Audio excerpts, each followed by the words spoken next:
Well, next tonight, the Nimrod R1 aircraft has played a major defence role in this country for 4 decades, most recently in Libya. But today marked the end of its service. Hundreds gathered at RAF Waddington in Lincolnshire to say a fond farewell, and Kate Hemingway was there.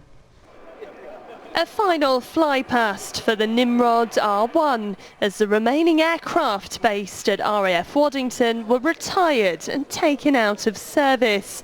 A poignant day too for the hundreds of dignitaries who attended a special ceremony, some of whom worked with the Nimrod 40 years ago. It's the end of an era, and of course the day is tinged with sadness, but it's been a celebration of 37 years of proud service of one of the Royal Air Force's most capable and most widely used aircraft.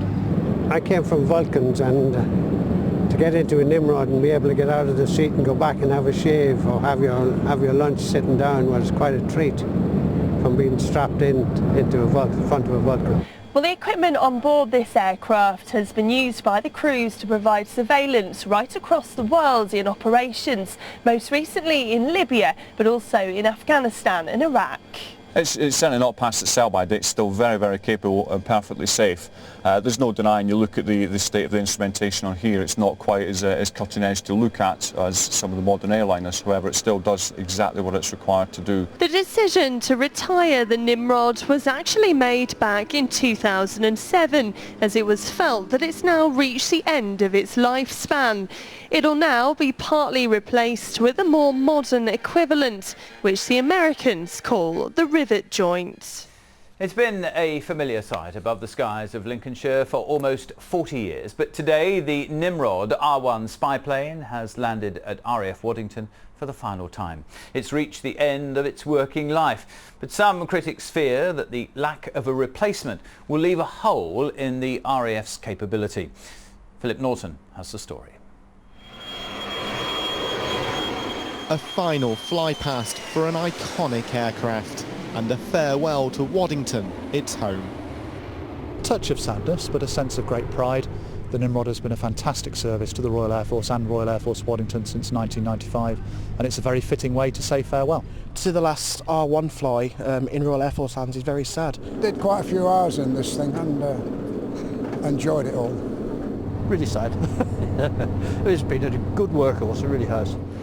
You can tell by its design that the Nimrod's a throwback to the 50s and the 60s.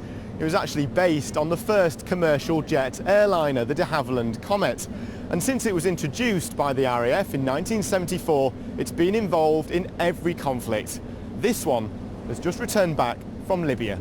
Originally it was designed for strategic intelligence collection, but in recent years, through Afghanistan, Iraq before that, and most recently in Libya, become more of a tactical platform.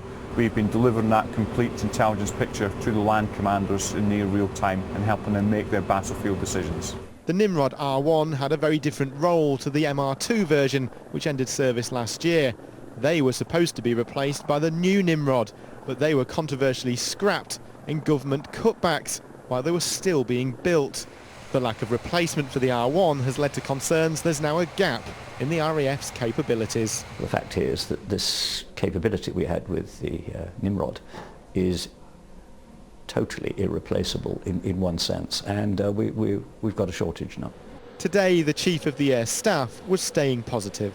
Of course it dents our depth of our capability. That's what the effect of this is. But no, it doesn't leave a hole. We can still do the emissions we need to do, but this was a much more efficient way of doing it. We'll have to use other methods now.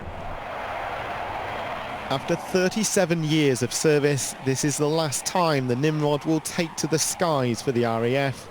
Another historic aircraft disappearing into the history books. Some great pictures there. Well, Philip is at Waddington right now. What happens for those who actually worked on the Nimrod?